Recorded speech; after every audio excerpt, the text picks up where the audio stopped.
I will no longer seek to be the 2020 Democratic nominee for president. I am ending my campaign. I am with great enthusiasm going to endorse Joe Biden. I entered the race for president to defeat Donald Trump. And today, I am leaving the race for the same reason. One of the hardest parts of this is all those little girls who are going to have to wait 4 more years. And to quote former Vice President Biden, you heard him at the top of our broadcast, what a difference a week makes. This has been quite a turnaround for him and this campaign. So we've gathered some of the very best in the business for analysis today. Amy Walter is national editor at Cook Political Report and host of The Takeaway. Dan Balls is chief correspondent at The Washington Post. Joel Payne is the Democratic strategist and a CBS News contributor, and Leslie Sanchez is a CBS News political contributor. Both are very familiar faces to our CBSN viewers, so it's great to have all of you here.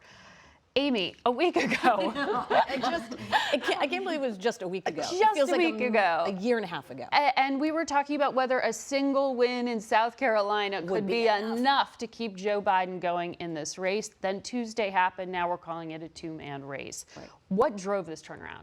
The most important person in the Democratic primary has always been Donald Trump. And being able to beat Donald Trump was the key issue voters had been telling us for the last 2 years. They just couldn't quite figure out who the best candidate was to defeat him. I think after Nevada, there was this consensus, especially here in Washington, but even among regular voters, that the candidate who was seen as the most quote unquote electable was not Bernie Sanders, but he was on the path to winning the nomination after Nevada. And you put that in combination with Joe Biden's big South Carolina win, thanks in large part to Congressman Jim Clyburn's endorsement, and then to get all of those candidates who dropped out to endorse Joe Biden immediately is really phenomenal. I talked to one Republican who said, well, I guess Democrats are they're just more disciplined than we are. We never could have done that in 2016. I said, they're not more disciplined than Republicans.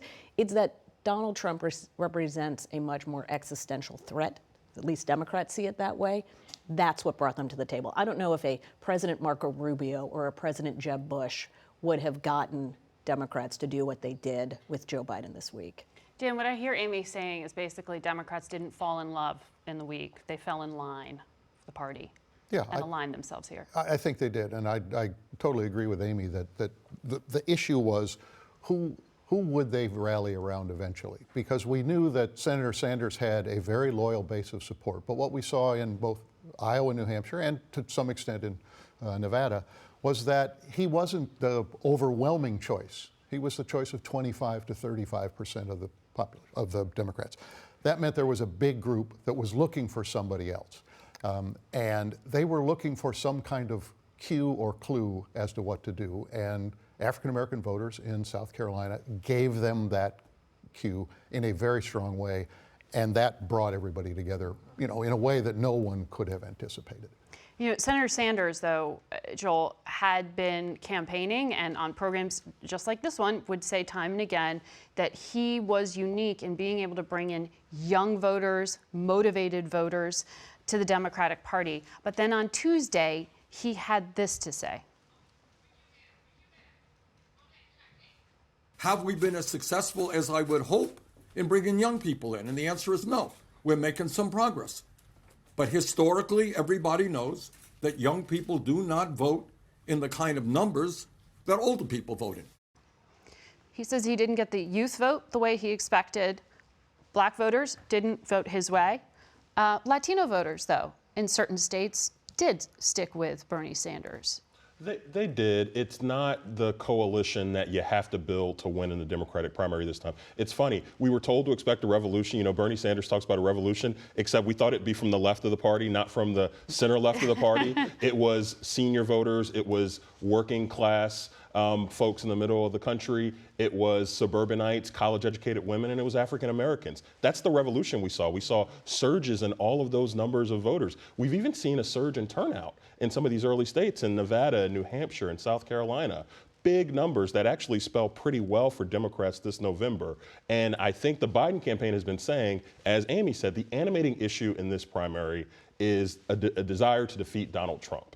And I think that they feel like that is the biggest reason why the wind's at their back right now. Did you think that there would be a time when you would say African American voters have led the way for the establishment, that everyone's following them? Totally. On the nominee? I not to toot my own horn, but I actually wrote it about 4 months ago, and I know there are a lot of folks, not just African American, But beyond South Carolina.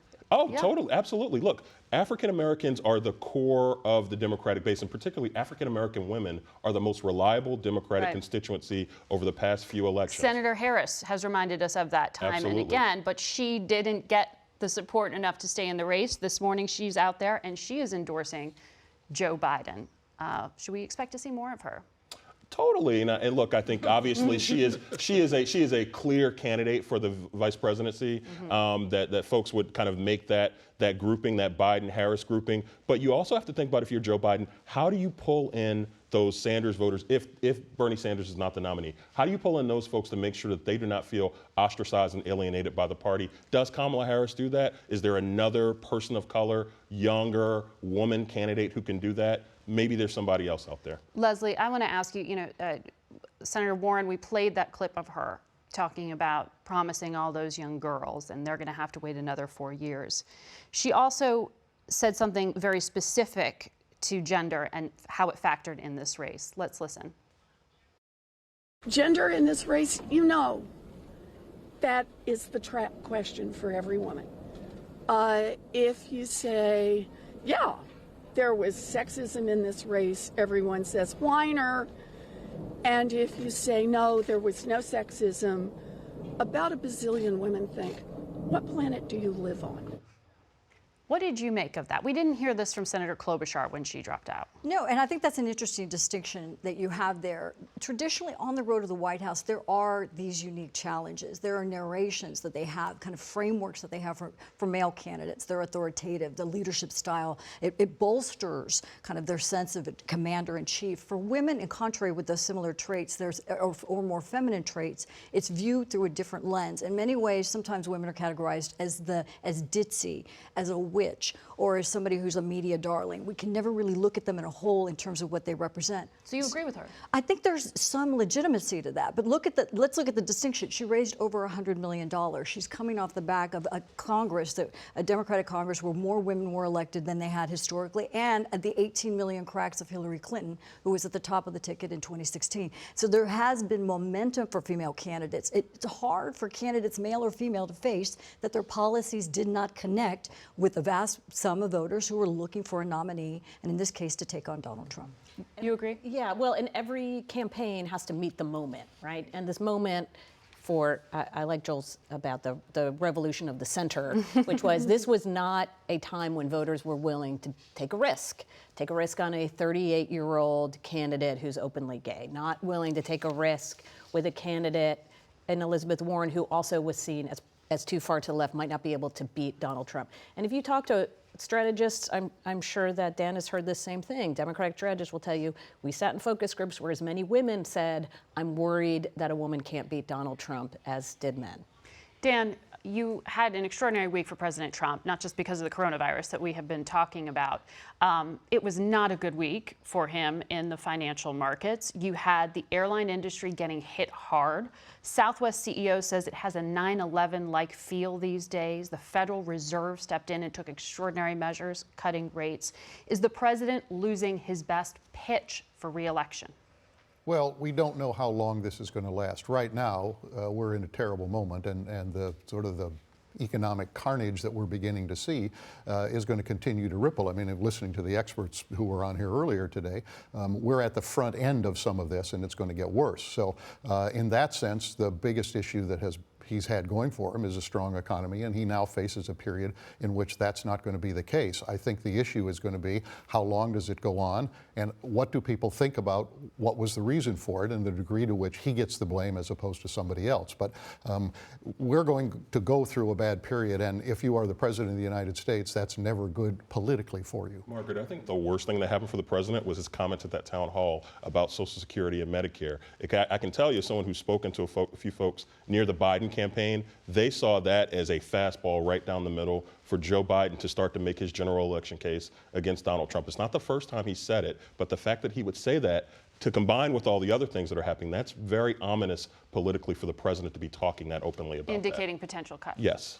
No, I was going to say, I think the president is trying to influence the nation to keep that stiff upper lip, right? To stay informed, but not to buy into hysteria as the public sentiment tries to go up. And the reason it's becoming so politicized, which is the unfortunate part, and it's hard, I think, Margaret, what you're trying to do is decipher fact from fiction here, is because there is this lane across the Democratic kind of thinking and what they're saying and their messaging. Is this a failure of the presidential management style, just similar to George W. Bush and Hurricane Katrina? Are we falling in that line? And the president's going to push back and say, I have the task force. We are, aligned, working private industry and the federal government, $8.3 billion. That was a joint Republican-Democrat initiative.